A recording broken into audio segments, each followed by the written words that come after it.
Labour has never done well in a UK election without doing really well in Scotland. We need deposit ATMs and we need withdrawal ATMs, and we need a law that means that businesses have to accept cash. UK workers have had the most bargaining power essentially since the 1970s because the jobs market is so tight. Can Britain actually afford to maintain a global military presence? You're listening to Bloomberg UK Politics. I'm Yuan Potts. And I'm Stephen Carroll. Welcome to the programme. You only got a DIY. Well, what do you think? Well, I don't know. I do.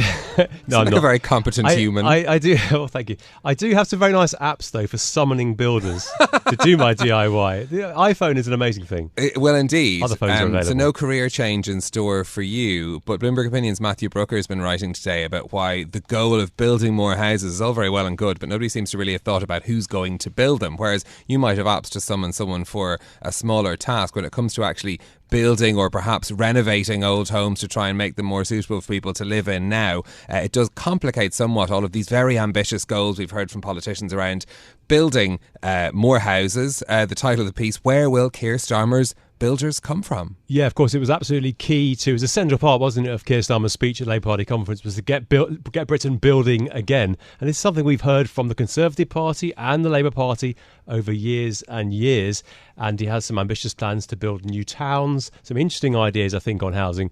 But of course, houses need builders. Yeah. And the interesting part of this story, of course, is that we haven't got the builders, and summoning them up is not going to be easy. Yeah, the industry's workforce is now smaller than it was in 2007. So the number of workers, including self-employed people in construction, was about 2.3 million as of June. So up from the lowest point during the middle of the pandemic, but still far short of where it was before the pandemic struck. The other part of this is the people working in construction are getting older.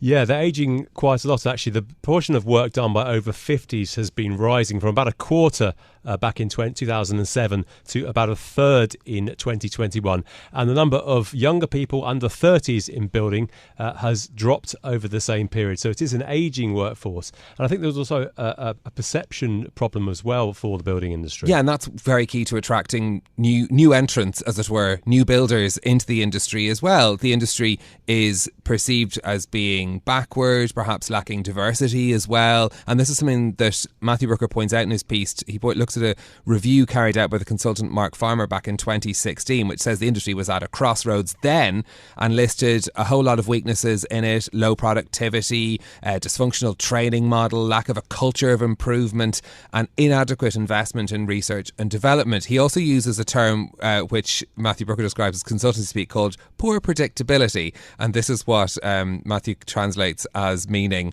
builders don't do what they're saying when they're don't do what they say they're going to do, and when they say they're going to do it, the standard is often quite different or the cost goes up. And I think that's probably an experience that rings true with a lot of people who go through construction projects. I mean, you could argue the other side of it, which is that construction's not quite that simple, and sometimes you only discover some of the problems when you're actually doing the work, and as a result things don't always turn out in a perfect world as environments. We don't build in a vacuum. I think that is certainly fair to say. And I think probably the governments would say that has been the case at a sort of industry level as well. I think there's also a workforce issue here with our old friend Brexit. There were lots and lots of builders from Europe. And of course, that supply of workers has dried up in the last few years, as it has in lots of industries. But construction particularly was dependent on a lot of workers from the EU. Look, this is a really interesting read because it sort of slightly pulls another thread in the kerplunk of politics. We've pulled another straw out of that weird sense. Do you know what I'm talking about? I say kerplunk. I think There's so. a marble dropping somewhere.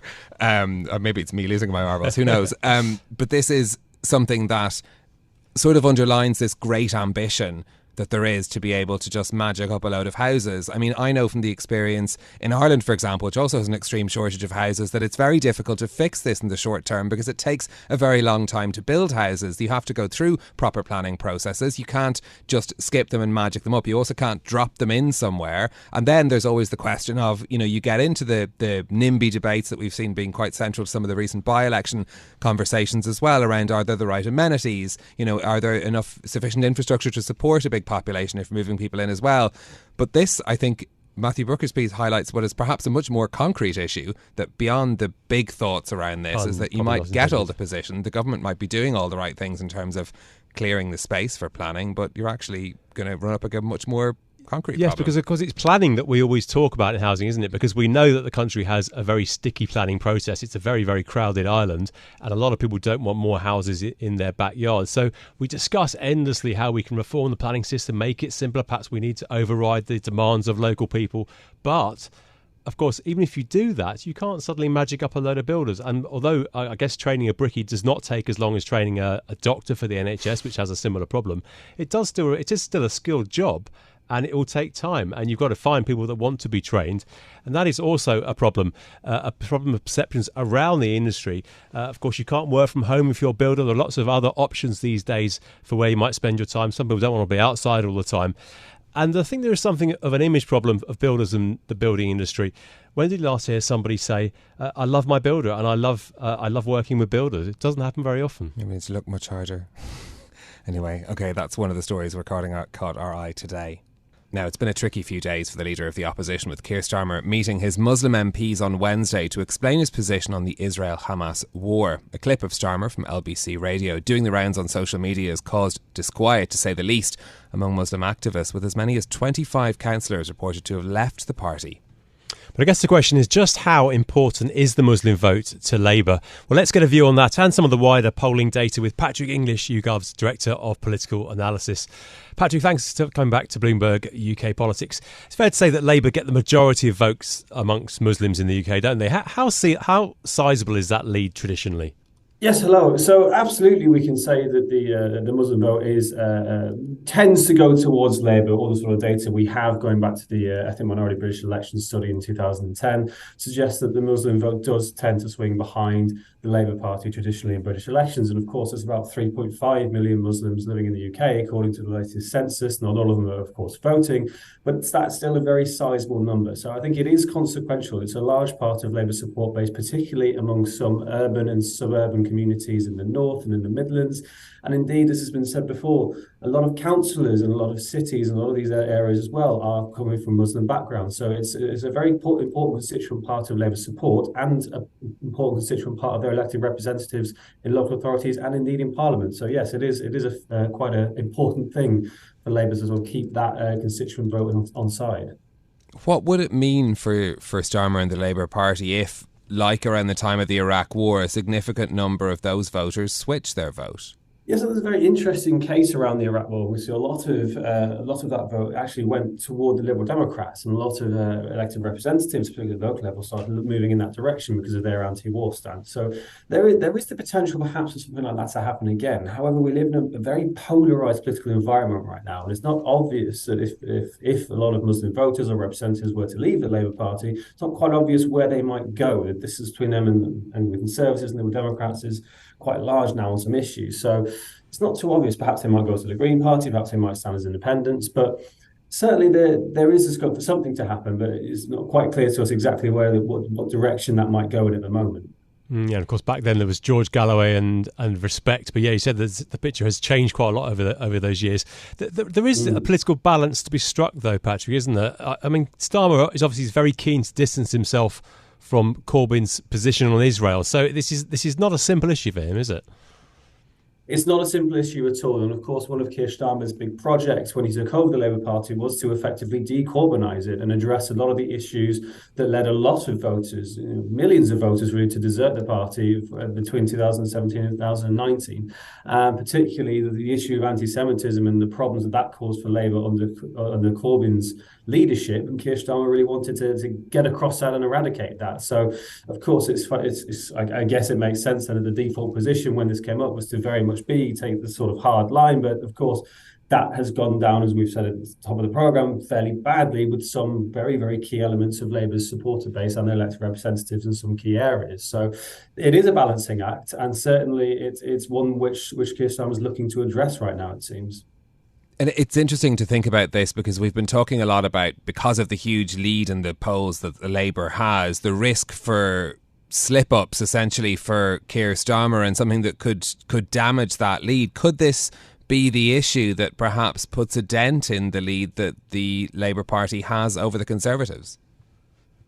Well, the recent polling suggests that perhaps not. So we've got some polling just out today, which shows the Labour lead is very stable. And there's been a lot of potential issues, potential slip-ups that have come down the line. And that Labour lead is still pretty much where it has been for the past 6 months, 9 months. So I'm not too sure. Only time will tell. But at the moment, it seems as though that lead is staying exactly where it is.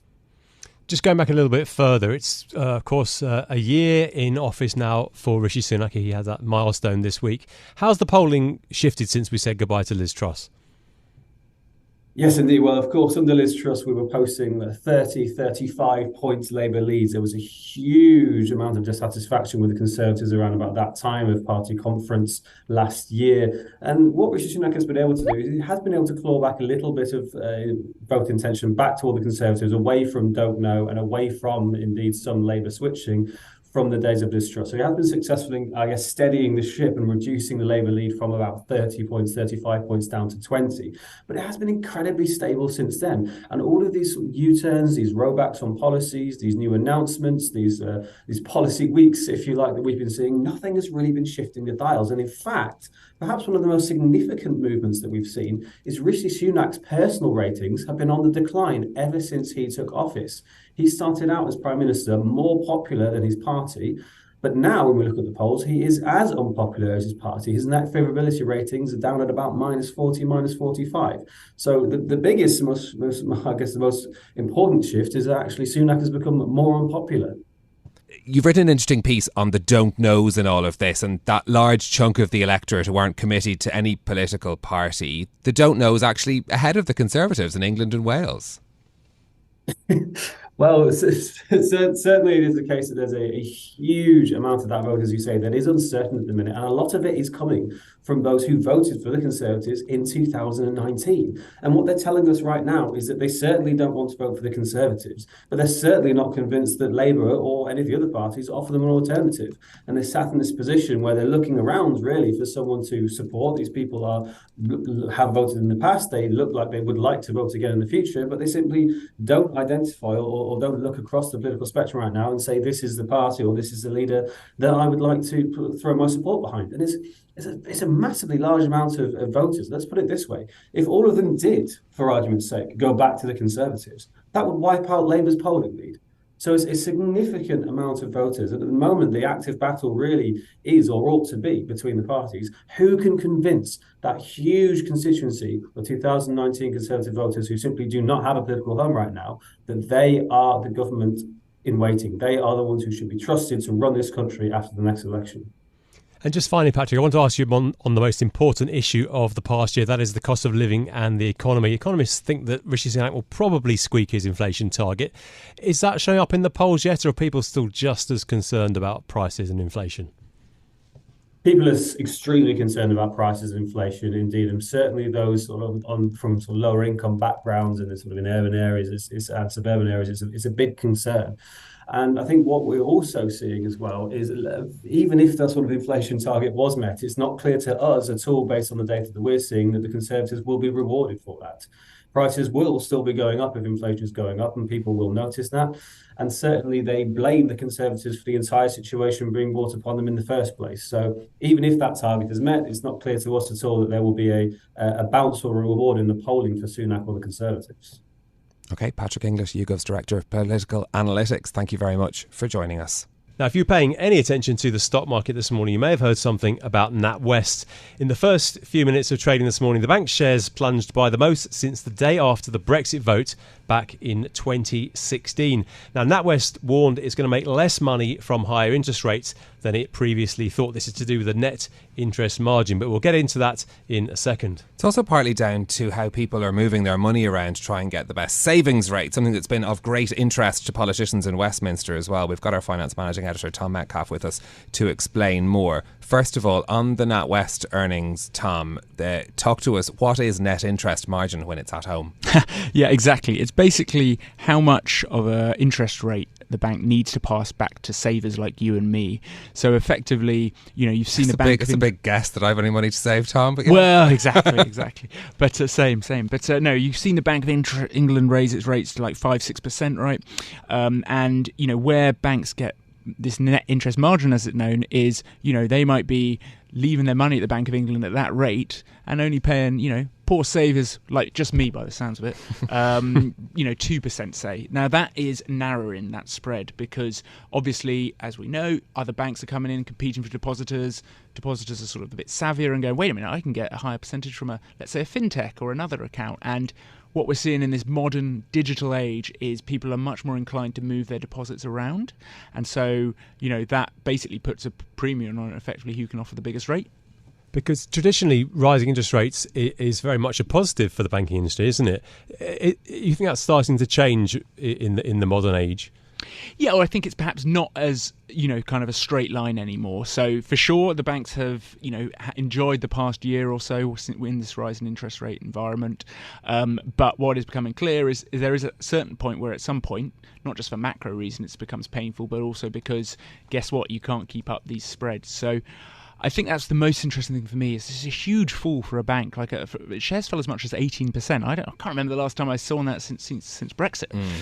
And, it just shows just how kind of, maybe the business models are changing and what you once think as sort of banking as being relatively slow, the markets being, kind of almost like a utility. Now perhaps markets are valuing much more like, a kind of, almost not a growth company, but kind of having that sort of high risk, high reward type response. So is this dilemma that's facing NatWest, is that something that all UK banks are suffering from? Yeah, to different degrees. So this week we also had Barclays, who also disappointed the market, said something similar about net interest margin. They also fell by double digits. I think it was 10% on the day. And at the time I thought, gosh, you're not going to see another bank fall as much. Lloyds was the other big UK bank to report. And actually there it was interesting because its guidance was kind of maintained. So you've seen its shares pretty much, maybe fall slightly, but largely steady. So...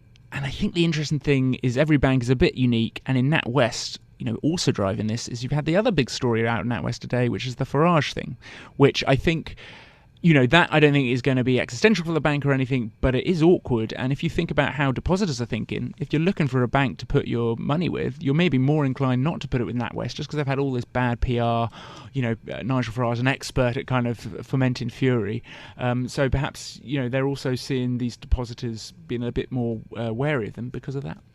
Just talk us through what we heard this morning on the Nigel Farage stuff, because this was a big sort of NatWest internal inquiry, wasn't it?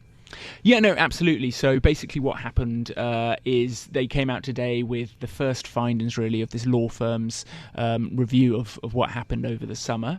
And effectively, look, there was nothing there's no smoking gun. The law firm came out and said, look, they were lawful in how they debanked Nigel Farage. But what they also said was there were so many shortcomings. This is not how you want to treat customers.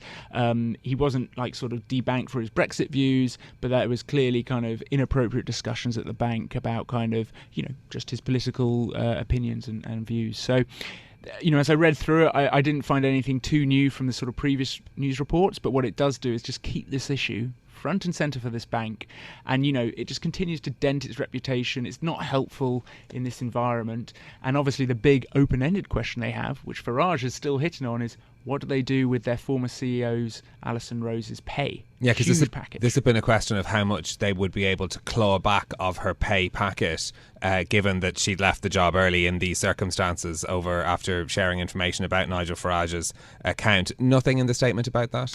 Only that they will disclose this to the market when they've reached a decision. I think our sense is it's likely to be imminent. It's I think there was speculation they might try and do it alongside or even before these results.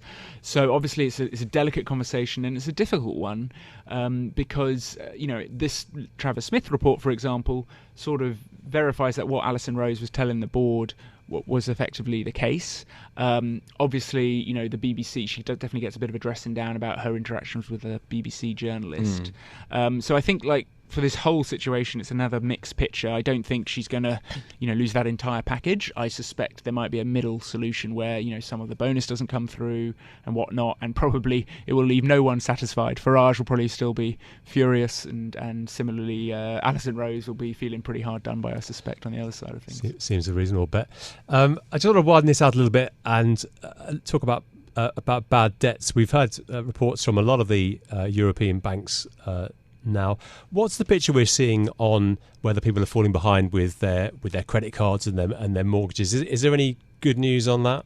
Yeah, I think there is a bit of a brighter spot there. So all the banks seem to be saying we are not seeing huge signs of distress in our books. So loan provisions are going up, but often lower than analysts were expecting, which does suggest there is a resilience. And that's, from talking to executives, seems to be the case of, everyone is stretched. This is not a good economic environment, but people are, perhaps, shifting their spending, making sure, they're not going to the most expensive holidays and the most expensive meals, and instead focusing on keeping up with, mortgages, for example, or something like that. So on that side, it doesn't seem there's a huge number of arrears or stress yet.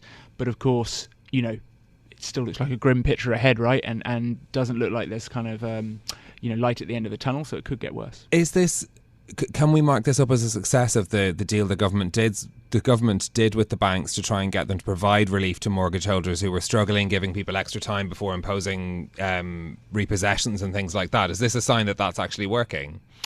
Well, I think certainly there, I think in the pandemic, if that hadn't happened at that time, it would have been, there would have been, I'll describe it as chaos or something, because, there would have been all sorts of, foreclosures and stuff like that.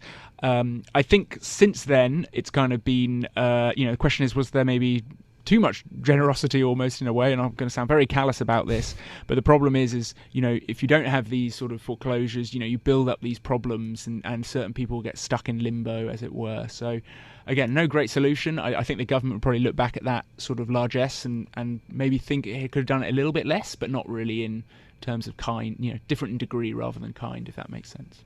Tom, do you feel there's been a certain kind of politicisation of retail banking in this country? I feel like the government's been kind of... Well, they own quite a lot of NatWest, well, which indeed, I think is part of it. I feel like the government's been kind of quite keen to get involved with the sector. They've had announcements on bank branches. Obviously, all those closures are very controversial. On the debanking thing, of course, around the whole Nigel Farage issue, and on passing on savings rates. I don't know what your view is as to whether that's been successful, that latter point particularly, or if that's purely because people have got access to better rates. Yeah, no, I think it's fair to say. I think it was always like this. I think what's changed recently is, there's a much more kind of, quick-paced news cycle, etc. So these sort of issues come up and really foment kind of a lot of attention and stuff like that. So, and I wouldn't say it's just a British thing for sure. There's a lot of pressure in the EU about this. That's where we've actually seen some big with sort of windfall taxes proposed, at least, though it looks like most of them won't sort of hold water. But no, I mean, I think that's why someone once told me they would never invest in banks, because it's not as simple as lending money and not losing on those loans. It's you got to worry about the regulatory side of things, the political side of things. They are massively sort of hot potatoes, and really since the financial crisis, it's just been almost feels like a very reactive thing from executives to sort of every issue that's come up. And they, in low interest rates era, they were under pressure, and in high interest rates era, they're under pressure. So I think it's not an easy job being a banking executive. I'll give them that kind of sympathy. It's very, very kind of you to wrap up with some sympathy there as well. I mean, essentially what you're telling us, Tom, is that your job is very busy, because banks are complicated and messy, and you have to tell us all about everything that happens with all of them. Tom Metcalf, our managing editor for EMEA Finance, thanks so much for joining us to talk us through those latest results from NatWest and that huge share price reaction. I think when people on Tom's desk start to make sharp intakes of breath about share price moves, things are really serious. Yeah, that was a massive move this morning. I don't know if can I have some points, because I'd like to flag up something that I said about 6 months ago, perhaps even longer on this podcast. I said that the ease of moving savings these days is going to be a problem for the banks. So I predicted this some time ago, because it's very, very easy. If you're not happy with the rate on your savings, you don't need to walk to the branch, look through some leaflets. You just click on your phone and move the money. It takes about a second. Well, our scorecard keeper, James, our producer, is now currently marking up a point in your favour as a result of that, Yuan. So I hope that we will have a full report by the end of the year that will talk us through how that works. I actually was looking at, on the question of the stress in the mortgage market. It's true that the bank reports out this week haven't really kind of indicated that there are that many people struggling to pay their mortgages, which is good news in general for the economy, even though people might find it individually quite difficult. In the rental market, though, more bad news coming from a survey of landlords showing that they're actually selling out at triple the pace that we saw in 2021. Now, that was still in pandemic time, so it's a little bit distorted as well, but it's a survey of over 2,000 landlords by a tax advisory firm called Cornerstone Tax, and about 15% of rental property owners are likely to leave the rental market at the end of this year. I mean, it's yet more stress that we see being passed on, perhaps not as evident as we've learned from the banking reports this week in what people who are owning their own homes, but when it comes to the rental market, things getting even more complicated, and reduced supply in the rental market means rents going up even further. Yeah, of course, we've had two lots of tax changes over the last few years, and now we've got the Michael Gove reforms, which, although being watered down, I think it'd be fair to say are not particularly welcomed by landlords. So those are going to be coming in over the next couple of years. And that's all before some of the things that Labour might want to do to help renters, which won't be popular with landlords. OK, that's it from us for today. If you like the programme, don't forget to subscribe and give it 5 stars so other people can find it on Apple Podcasts, Spotify or wherever you listen. This episode was produced by James Wilcock and our audio engineer was Max Green. I'm Yuan Potts. And I'm Stephen Carroll. We'll be back with more on Monday. This is Bloomberg.